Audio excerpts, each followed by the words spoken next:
Hello and welcome to the Big Kickoff League of Ireland show. We actually have something a little bit different here today, ahead of the Irish Cerebral Palsy squad heading off to the IFC PFs. I think I said that right, Dylan, didn't I? Yeah, that's it. Yeah. The 2022 Men's World Cup here in Spain. I'm actually delighted to be joined by one of the key players in the squad, Mr. Dillon Sheridan. Dylan, thanks very much for hopping on here for a chat. I really appreciate that, mate. How are you getting on? All good, yeah. Preparation's all done now. We're just ready to rock. Yeah, you just got to the hotel there, didn't you? Ahead Yeah. of time, you were saying you're flying out to Spain tomorrow. How's the mood in the camp now? You know, is it nervous? Is it excitement? How's the lads getting on? How are they all ready for the big tournament ahead? Yeah, everybody looks sharp and ready to rock. We finished up our last session there on Saturday, and it was really fast paced and really buzzy. So yeah, everyone seems to be in good spirits. And once everybody finishes work, then you know it's time to rock. So Class. Yeah, I'd say the atmosphere is building nicely. Come here, before we get into that, we just want to talk about you for a little bit, if that's all right. First of all, a little pull back behind the curtain. I don't know how smart idea it was to give two lads from Ballyfermot a live microphone like this. But the local club in the area, Dylan, Ballyfermot United, obviously a club that's a really special place in your heart. Just talk to me a bit about Ballyfermot United and the role that they played in terms of your development, not only physically, but, you know, maturity levels to get ready as a footballer for these major tournaments. Yeah, so I signed for Ballyfermot United actually. Probably the most enjoyable spell playing football was with Ballyfermot United schoolboy. So Gary Hell was my manager at the time. He was really key in my development. Really got me enjoying my football and really enjoyed his training sessions. So I signed up with Gary and Ballyfermot United when I was about 15. Could have been a little bit younger actually. I'm not sure. It's a good while ago now. So bit of a banner there, Dylan. So Gary was really key in that, and he just made going to training enjoyable, and the sessions were really well put on. So, and then I eventually moved up to the senior side.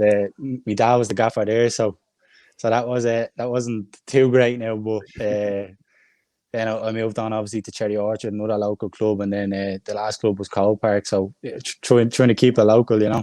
Good man, yeah, you're trying to keep it, aren't you? Keep it in the system. Come here, am I right in saying that it was with Ballyfermot United where you actually initially got spotted for the Ireland squad? Yeah, it was. It was with under 17s, I think it was. Again with Gary. Gary was the manager, and he was approached, I think, after we played Liffey Valley Rangers. And an FAI officer just said to Gary, is it all right to have a chat with Dillon about coming out to the Irish team, and after that then we've basically been here since that day. So you really have, mate. I'm just looking at some of the experience that you have with the Irish Cerebral Palsy squad. You know, we're 2013 International Cup in Spain, 2014 European Championships in Portugal, 2015 World Cup in England, and you actually finished up 6th in that tournament. And all them tournaments you finished up as the Ireland top goal scorer, which is some achievement. But I think I'm probably right in saying we're going to get you to talk, I suppose, about the Paralympics in 2016 in Brazil. Like, sum up that experience. That must have been different level. Yeah, it's really hard to explain that because it's compared to the other tournaments, which are always put on great and really professional. That just takes it to a different level. Seeing all the other sports and just how publicised it was as well. It was just it's surreal. Like, I'd love to do it all over again. That's probably, you know, we were a part-time team going into that, whereas there were 7 other teams there that were training full-time, had a bigger budget than ours. So I don't really think it's a regret. We probably could have done a little bit more. Everybody, like, we finished 8 out of 8 in that tournament, but like you said, the experience is something you can't take away. So yeah, I'd say so. You know, poor results aside, it must have been like living as a professional footballer, was it, for that month?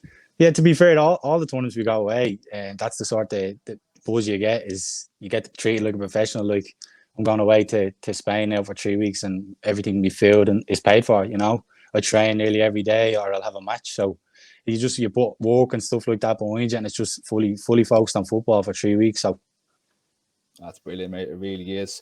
But it sounds like it's a bit of unfinished business maybe at the Paralympics. Yeah, I would say that. Like, even that was 6 years ago now that we played over there. So like, it still plays in my mind today that we could have done more. And I know, like, the Russians and Ukrainians are the 2 best teams in the world on it. We're never probably going to compete with them. no matter what we do. It's just they're brilliant. They are. You'd have to watch them live to see how good they are. But I think we're not eighth. We could be at least pushing fifth and maybe fourth in that tournament. So, with a little bit more maybe training and a little bit more of a build up to the Paralympics, we could have probably finished a little bit better. Yeah, I suppose it's definitely something that I'm sure is in the pipeline going forward. You want to get to that.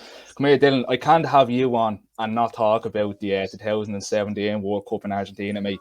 Like, as Ireland goal scorers, we had the likes of Robbie Keane, Niall Quinn, Frank Stapleton.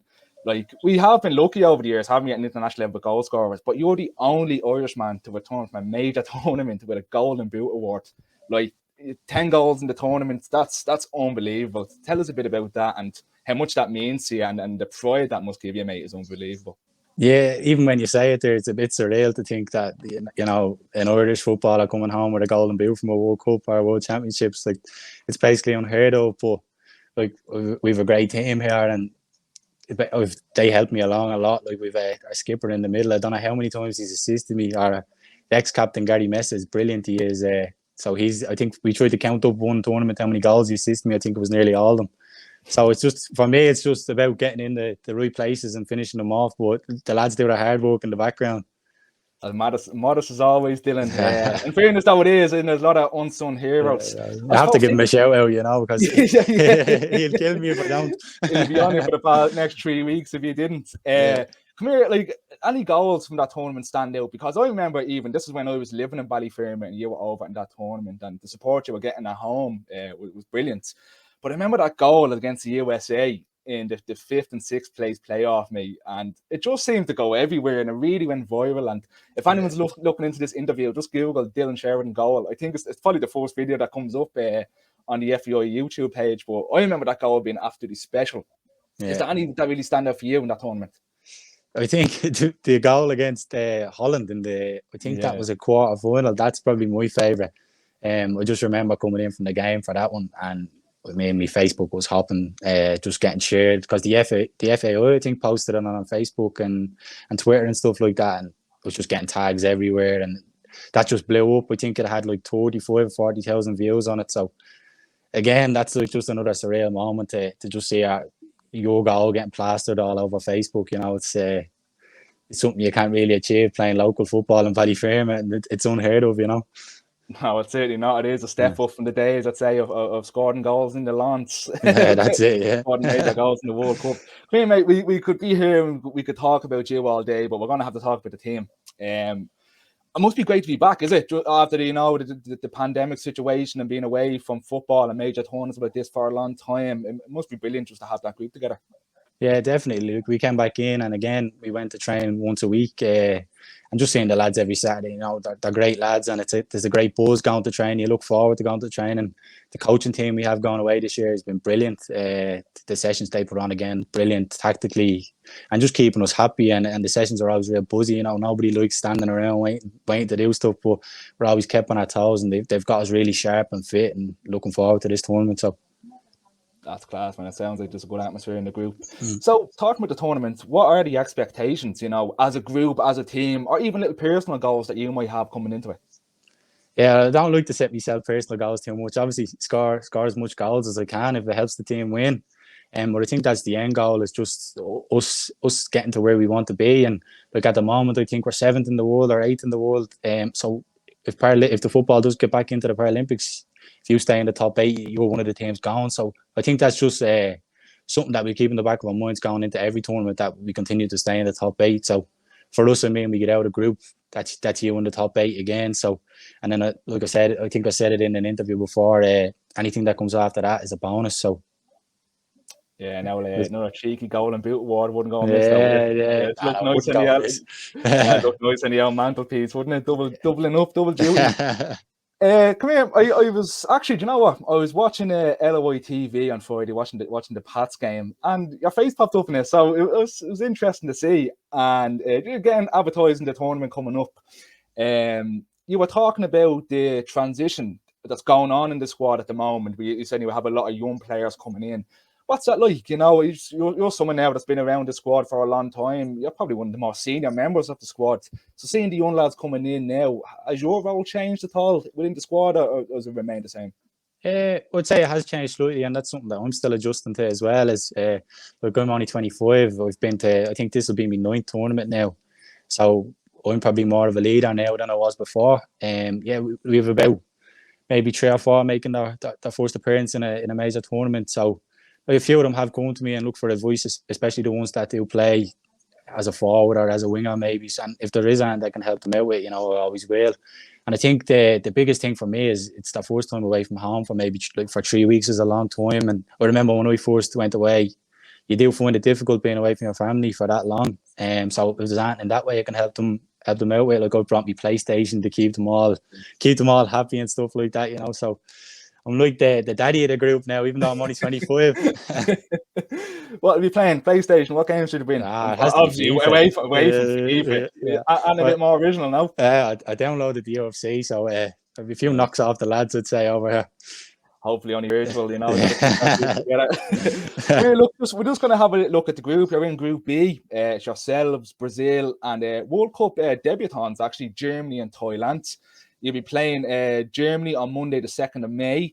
Then you'll be coming up against Thailand on Wednesday, the 4th of May. And then finishing up your group on Friday, the 6th of May against the all-enemy Brazil. Suppose, let's throw it out there, a basic question, Dylan. You're looking at that group. What do you make of it? Where can you find yourselves falling in? What are the threats? What are the dangers? And how many points would you like to be taking? Yeah, well, I suppose we can just base it off what we've seen from Germany before and Brazil. And we obviously don't know much about Thailand.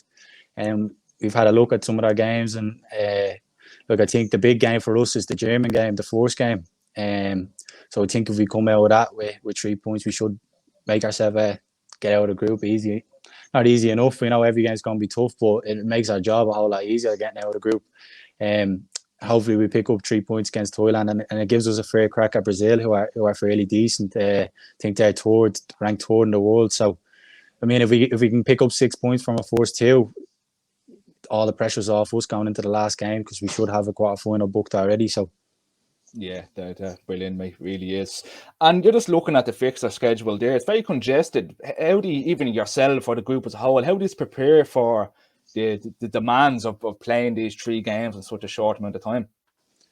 The sessions in between games, they'll be really tactical and slow. So it's just sort of preparing for the game the next day. And then we do a lot of foam rollings and mobility sessions on our days off. And to be fair, since I've come into the setup, we've done that. And I've always felt sharp going from playing a game every second day. So that's really helped us. We have the foam rollers packed up and stuff like that. So the resistance bands. So we'll do all our work on our off days, and hopefully we'll be ready to go for the games. Class, mate. Brilliant. And you know what? While I have you here, we're going to have to. Another thing we have in common, for anyone listening, is we're both big St. Pat's fans. So while I have you, I'm going to have to talk a little bit League of Ireland. Seeing that it is the League of Ireland show. St. Pat's this season, what do you make them? I've seen on your Instagram you've been down to quite a few games. How do you think they're lining up under Tim Clancy? Yeah, I think it's a bit of a roller coaster. Some results are up and some are down. I just think there's still a lot of players gelling there, and it's going to take time under Tim, obviously. But I'd be fairly happy with the squad that he's put together. I think players just need more time. Some players are coming from different leagues, some are coming from England on loan, and it's hard to get that gel as quick as you wanted to get it. Obviously, I think Ang, the goalkeeper, is obviously there till July. So, that's going to affect things as well when your starting goalkeeper leaves halfway through the season. So, but I think we're in a good place. The fans, I looked at the average attendances released this week. I think we're up just under 4K, which is brilliant compared to other seasons. Even when I've been down, this ground's been packed. Even the away games, I was at Shells away, Rovers away, Bows away. Like every ground is packed to the rafters. So I think the whole League of Ireland, every stadium is absolutely packed, and it's great to see because the standard's definitely risen in the last few years. Yeah, it is. It's a great time to be a League of Ireland fan. I don't know about yourself, mate.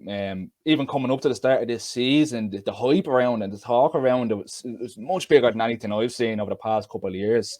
And like you say, man, the attendance figures and the atmosphere was going along with that, and the play itself, it's some of the games have been an absolute joy to watch. In fairness, so it was to push it on a little prediction of where Pats are going to finish up this season. Going to the head, where are you putting them? I just think Rovers and Derry are too strong, and they'll be more consistent. So I'd say Pats will finish third. Sadly.